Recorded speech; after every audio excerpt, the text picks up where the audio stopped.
થરાદના ચામુંડાનગર વિસ્તારમાં આવેલા રાજેન્દ્રનગર ખાતે વિઘ્નેશ્વર ગણપતિ મંદિરમાં ગણેશ ચતુર્થીની ભવ્ય ઉજવણી કરવામાં આવી. ગણપતિ સેવા મંડળ દ્વારા આયોજિત કાર્યક્રમમાં સ્થાનિક ભક્તોએ વાજતે ગાજતે શોભાયાત્રા કાઢી ભક્તોએ ગણપતિ બાપ્પા મોરિયાના જયઘોષ સાથે ઘીમાં લાડુ ચોરિયાનો ભોગ ધરાવ્યો.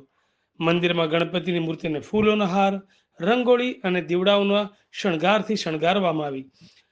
આ મંદિરમાં છેલ્લા ઘણા વર્ષોથી થરાદમાં એકમાત્ર ગણપતિ મંદિર તરીકે પ્રસિદ્ધ મંદિર છે, જેમાં દરરોજ 2 વખતની આરતી થાય છે. ગણેશ ચતુર્થી પૂર્વે હજારો શ્રદ્ધાળુઓ દર્શન માટે આવે છે. આ ઉત્સવની ઉજવણીમાં છેલ્લા 40 વર્ષથી થાય છે. ઉજવણી ગણેશ ચતુર્થીથી લઈને 10 દિવસ સુધી ચાલે છે. ગણેશ યુવા મંડળના સભ્યો અને સ્થાનિક સમુદાયના સહયોગથી આ ઉત્સવ દર વર્ષે ધામધૂમથી ઉજવવામાં આવે છે.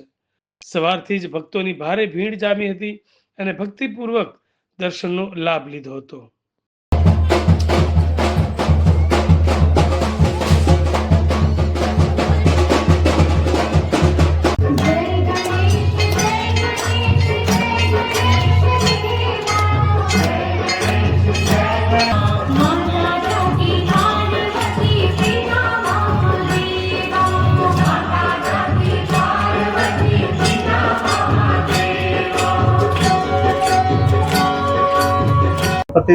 ત્યારે સ્થાપના કરી કઈ રીતે કેટલા વર્ષથી ચાલે? અમારે અહીંયા ગણપતિ ઉત્સવ અમે છેલ્લા 40 વર્ષથી મનાવીએ છીએ. અમારે અહીંયા 10 દિવસ ગણપતિનું આયોજન કરીએ છીએ. ચોથના દિવસે ગણપતિની સ્થાપના કરીએ છીએ.